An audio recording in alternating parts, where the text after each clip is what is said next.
Hello students, मेरा नाम doctor Gajendra पुरोहित है। एंड आज मैं आपके सामने बात करने वाला हूँ कि कैसे आप C S I R NET और I I T JAM exam की तैयारी बेहतर तरीके से कर सकते हैं।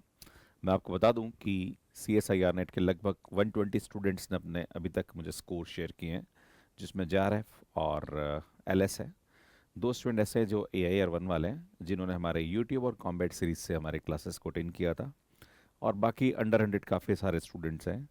तो स्टूडेंट, सबसे पहले बता दूं मैं आपको कि किसी भी एग्ज़ाम की तैयारी करने के लिए आपको सबसे पहले उस एग्ज़ाम के पैटर्न के बारे में इंफॉर्मेशन होना ज़रूरी है कि यार पैटर्न हमारे पास क्या है। दूसरा, जो भी क्वेश्चंस एग्जाम में आते हैं, प्रीवियस ईयर क्वेश्चन जो सिलेबस के हिसाब से देखते हैं, आपको उनका लेवल पता होना चाहिए, क्वेश्चन किस प्रकार के एग्जाम में आते हैं। तीसरी सबसे बड़ी बात है कि जो भी students C S I R NET या I I T JAM exam की तैयारी करते हैं, उनकी सबसे बड़ी प्रॉब्लम जो मुझे नज़र आती है और जो मेरे बच्चों से बात होती है, प्रॉब्लम सॉल्विंग स्किल। यार आता सब है, बट एग्जाम में क्वेश्चन सॉल्व करते तब दिक्कत आती है कि सर क्वेश्चन सॉल्व नहीं होते हैं, या करने जाते हैं तो आधा हो जाता है, उसके बाद आंसर नहीं आता है। ये कहीं ना कहीं ज़्यादातर स्टूडेंट्स में देखा जाता है। तैयारी बहुत अच्छी हो रही है, सब बढ़िया चल रहा है, क्लास में चीज़ें समझ में आ रही है, सब each and everything is going on a right direction, but वो ये कि सर क्वेश्चन सॉल्व नहीं होते हैं। तो क्वेश्चन तभी सॉल्व होंगे जब कहीं ना कहीं आपके दिमाग में उससे रिलेटेड कंसेप्ट होंगे, और वो तभी होंगे जब आप शॉर्ट नोट्स बनाइए, क्लास के रिवाइज करते रहिए, रेगुलर बेसिस पे डिस्कशन करिए, जो भी कंसेप्ट उसको कहीं ना कहीं क्वेश्चन में बार बार अप्लाई करने की कोशिश करिए। एक सबसे बड़ी बात है कि सर हम आपसे पढ़ रहे हैं तो सर एक बार जब क्लास अटेंड करते हैं तब चीज़ें समझ में आ जाती, बाद में नहीं आती है। देखो, सबसे अच्छी बात है कि अगर आप कोई भी कोर्स बाय किया आपने हमारे साथ, तो आपको उस क्लास को अटेंड करना चाहिए, और अटेंड करने के बाद वापस उसको रिकॉर्डेड देखना चाहिए।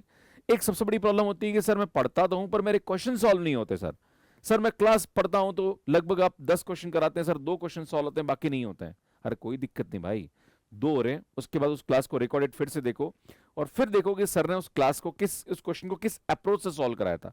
अगर ये एटीट्यूड से आप क्वेश्चन सॉल्व करना स्टार्ट करेंगे, करना शुरू हो जाएंगे, राइट। पर होता क्या है, आप लोग क्लास अटेंड कर ली, फिर वापस आप बच्चा क्या होता है कि नया नया कुछ ना कुछ करने की कोशिश करता है कि सर ये पढ़ लूं, फिर वो पढ़ लूं, फिर वो पढ़ लूं, पर जो है उसको ढंग से करने की कोशिश नहीं करता है।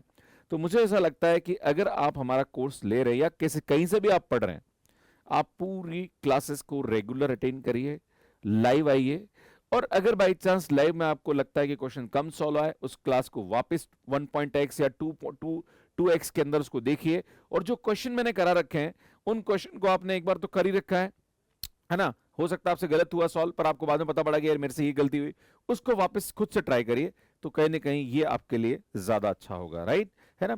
तो मैं आपसे बार बार एक ही चीज कह रहा हूं कि कितना भी ज्ञान इकट्ठा कर लीजिए, वो ज्ञान जब तक क्वेश्चन सॉल्व करने में अप्लाई नहीं हो रहा है, तो उस ज्ञान का कोई मतलब नहीं, वो व्यर्थ है। तीसरी बात कि क्या नहीं पढ़ना है और क्या पढ़ना है, ये बहुत इंपॉर्टेंट होता है ना। बच्चे क्या करते हैं कि उनको ये पता ही नहीं पड़ता है कि मुझे पढ़ना क्या चाहिए और मुझे क्या नहीं पढ़ना चाहिए। मैं कोर्स के अंदर जब मैं पढ़ाता हूँ तब मैं वही चीज़ पढ़ाता हूँ जो आपके एग्जाम के काम की है, और कहीं ना कहीं वो आप लोगों के लिए फ्यूचर में एग्जाम के लिए हेल्पफुल रहती है। जैसे आई आई टी जेम के question, C S I R NET के क्वेश्चन, टी एफ आर के क्वेश्चन, गेट के क्वेश्चन, ये हम लोग कहीं ना कहीं आप लोग को करा रहे हैं, और आगे भी इन फ्यूचर आपको क्लासेस के अंदर कराते रहेंगे, राइट। तो ये थोड़ा सा आप ध्यान रखने की कोशिश करिए। प्लस आपको ये भी एनालिसिस करने की जरूरत है कि एग्जाम आपसे क्या डिमांड कर रहा है। Part A C S I R NET की बात करी था, जो जनरल एप्टीट्यूड आपके लिए बहुत इंपॉर्टेंट रोल प्ले करता है। C S I R NET के लिए जो पार्ट बी होता है वो मल्टीपल चॉइस क्वेश्चंस होते हैं, वो अलग टाइप की डिमांड करता है। और पार्ट सी जो कि एम एस क्यू होता है, आपको लगता है कि 60 में से 20 क्वेश्चन ही करने हैं, पर बच्चे, बताना चाह रहा हूँ कि वो पार्ट ऐसा है जिसके अंदर बहुत गलतियां करके आ जाते हैं, और बच्चों का स्कोर अच्छा नहीं होता, क्योंकि 3 ऑप्शन भी करेक्ट हो सकते हैं, 2 ऑप्शन भी करेक्ट हो सकते हैं, राइट, या 1 ऑप्शन भी करेक्ट हो सकता है। बस वही गड़बड़ होना स्टार्ट हो जाती है। नेगेटिव मार्किंग नहीं है, पर अगर आपने वो पार्ट अच्छा नहीं किया तो वो कहीं ना कहीं आपके लिए चैलेंज क्रिएट कर सकता है, राइट। बाकी यार C S I NET exam का पैटर्न की आप सभी को पता ही है ना। ऑनलाइन एग्जाम होता है, 3 सेक्शन आते हैं, राइट। 0.5 मार्क्स का नेगेटिव मार्किंग होता है सेक्शन ए के अंदर, सेक्शन बी और सेक्शन सी। देखो, जनरल एप्टीट्यूड पे थोड़ा फोकस करना स्टार्ट करिए। बच्चे अगर नेट एग्जाम की तैयारी करें तो मुझे लगता है उनको जनरल एप्टीट्यूड को पूरा फोकस करना चाहिए, राइट। और साथ साथ में आप जो यूट्यूब पे मैंने काफी सारे वीडियोस अपलोड कर रखे हैं, वो आप देखना शुरू करिए। सेक्शन बी है, मल्टीपल चॉइस क्वेश्चन आराम से अच्छा स्कोर कर सकते हैं, बस ये कि आपको कहीं ना कहीं क्वेश्चन प्रैक्टिस अच्छे से करनी पड़ेगी। Part C multiple select question है, इसके लिए मैं अलग से अभी सीरीज स्टार्ट करूंगा, आपके लिए काम आएगा। तो जेआरएफ अगर आप क्रैक करते हो तो उसकी वैलिडिटी 2 से 3 साल रहती है ना। काफी बच्चों का जेआरएफ इस बार सिलेक्शन हुआ है ना। बाकी यार आईआईटी जेम एग्जाम की बात करी जाए तो आईआईटी से एमएससी करने के लिए, एनआईटी से एमएससी करने के लिए, या ड्यूल डिग्री के लिए होता है, राइट। ये भी ऑनलाइन एग्जाम होता है। यहाँ पे भी 3 सेक्शन आते हैं। सेक्शन ए में 30 मल्टीपल चॉइस क्वेश्चन आते हैं, 10 एमएसक्यू आते हैं और 20 एनी टाइप के क्वेश्चन आते हैं। बहुत इस बार भी काफ़ी बच्चों का सिलेक्शन हुआ, मैं कहना चाहता हूँ। आईआईटी जेम एग्जाम इस बार बच्चों ने दिया, लगभग 180 बच्चों का सिलेक्शन मेरे यहाँ हुआ है। और काफ़ी सारे बच्चे हैं जो कि इस बार आईआईटीज और एनआईटीज जा रहे हैं अपनी एमएससी करने के लिए, है ना। जनरल एप्टीट्यूड पढ़ा नहीं जाता है, उसमें इंटरेस्ट नहीं आता, बेटा लेना पड़ेगा इंटरेस्ट, है ना। इंटरेस्ट कभी कभी नहीं आता पर लेना पड़ता है ना। ठीक है ना। कुछ चीज़ें ऐसी जिसमें आपको करना पड़ेगा, है ना। और अगर आपको लग रहा है तो मैं कॉम्बैट में करा दूंगा, कुछ कुछ क्लासेस ले लूंगा, है ना। सुन सेक्शन ए की बात करी जाए तो उसमें नेगेटिव मार्किंग होती है, बाकी सेक्शन बी और सी में नेगेटिव मार्किंग नहीं होती है, राइट। एलिजिबिलिटी क्राइटेरिया ये कि अगर बीएससी अगर आप थर्ड ईयर में तो आप कर सकते हो। सिलेबस की बात करी जाए तो सुन आईआईटी जेम और सीएसआई नेट का सिलेबस में 2-3 टॉपिक एक्स्ट्रा है ना। बाकी तो ऑलमोस्ट सिलेबस सेम ही है ना। अगर आप सीएसआई नेट एग्जाम की तैयारी कर रहे हो तो आपकी 3 एग्जाम की तैयारी यहाँ पे हो जाती है, गेट एग्जाम और आईआईटी जेम एग्जाम। पर हाँ, अगर कोई बच्चा बीएससी कर रहा है तो उसको आईआईटी जेम का कोर्स ही लेना चाहिए। पर अगर आप सीएसआई नेट की तैयारी कर रहे हो तो आप जेम एग्जाम भी दे सकते हो। अगर आप एमएससी कर रहे हो, आपको लगता है कि सर मैं भी एमएससी फाइनल में हूँ, तो भैया मैं कहना चाहता हूं कि आप नेट एग्जाम के साथ जेम एग्जाम भी दीजिए, है ना। NET linear algebra, real analysis, complex analysis, abstract algebra, OD, PD, numerical analysis, LPP, है ना। इसके बाद ये 3 टॉपिक जो हैं ये आपके आईआईटी जेम में नहीं आता है ना। ये आईआईटी जेम का पूरा सिलेबस है। और जो भी स्टूडेंट आईआईटी जेम की तैयारी मेरे साथ कर रहा है उसको मैं सीएसआई नेट लेवल के क्वेश्चंस भी कराता हूँ। जो नेट लेवल की तैयारी कर रहा है उसको हम गेट लेवल के क्वेश्चंस भी कराते हैं। तो हमारी पूरी क्लासेस के अंदर हम काफी सारा कंटेंट यहाँ पे देते हैं। Know the syllabus and exam pattern, बेटा सिलेबस को जानना हो और कहने के एग्जाम पैटर्न को समझने की आवश्यकता है। ऐसे टॉपिक को ज्यादा करो जिनका ज्यादा वेटेज होता है। Take enough time for the preparation, समय लीजिए, आप जादूगर बनने की कोशिश मत करिए।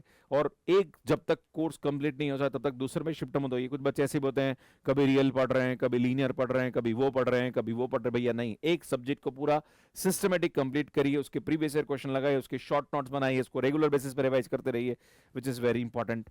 Take enough time for the preparation, collect quality study material. भैया किताबों के चक्कर में ज्यादा मत पड़िए, पर जो भी आप फॉलो कर रहे हैं वो आपके पास एक प्रॉपर कंटेंट होना चाहिए। मैं आजकल देखता हूँ कभी किसी दिल्ली की कोचिंग के नोट्स लेके बैठे हैं, कभी कोई एडटेक कंपनी के नोट्स लेके बैठे हैं, कभी मेरे नोट्स लेके बैठे हुए हैं, उस किताब का पीडीएफ, उसका पागलों की तरह दिमाग मत खराब करो। किसी एक टीचर को फॉलो करो, उसके नोट्स को देखो, ज्यादा इधर मुंह मारोगे तो भैया पेट खराब हो जाएगा, दिमाग खराब हो जाएगा। सो आई एम रिक्वेस्टिंग यू, बहुत जरूरी है, ध्यान देने की जरूरत है, right. Solve at least 5 year previous year question, 5 साल के क्वेश्चन पेपर सॉल्व करोगे तो वहां से काफी कुछ आपको आइडिया मिल जाएगा। बाकी यार आप सभी का बहुत बहुत धन्यवाद। और कोर्स की प्राइस मैं बता ही चुका हूँ, बहुत नॉमिनल प्राइस पे हम लोग कोर्सेज दे रहे हैं, जहाँ पर live recorded PDF, DPP, test series सब कुछ मैं प्रोवाइड कर रहा हूँ। यहाँ पे जो स्टूडेंट आईआईटी जेईई की तैयारी कर रहा है उसको 2 बार कोर्स कराने वाला हूँ। एक बार क्रैश कोर्स होने वाला है, सीएसआई नेट का क्रैश कोर्स भी बहुत जल्दी स्टार्ट करने वाले हैं। बस एक बार एग्जाम डेट मुझे पता पड़ जाए, उसके बाद मैं क्रैश कोर्स भी चालू कर दूंगा, don't worry about that. And thank you so much for watching me and these are the combat series. अगर आप क्वेश्चन प्रैक्टिस करना चाहते हैं तो भैया शुरू कर दो, हमारे लिए काफी अच्छा है। सुन रिकॉर्डेड कोर्स भी अवेलेबल, आप चाहते हैं तो रिकॉर्डेड कोर्स भी ले सकते हैं। सुन जनरल एप्टीट्यूड का कोर्स भी हमारा अवेलेबल है। बाकी हमारी बुक्स है जो कि आप ले सकते हैं। ये हमारा टेलीग्राम में ज्वाइन कर लीजिए, क्लासेस की अपडेट्स मिलती रहती है। और ये हमारा ऐप है जो कि एंड्रॉइड एंड आईओएस पे अवेलेबल। आप सभी का बहुत बहुत धन्यवाद, थैंक यू।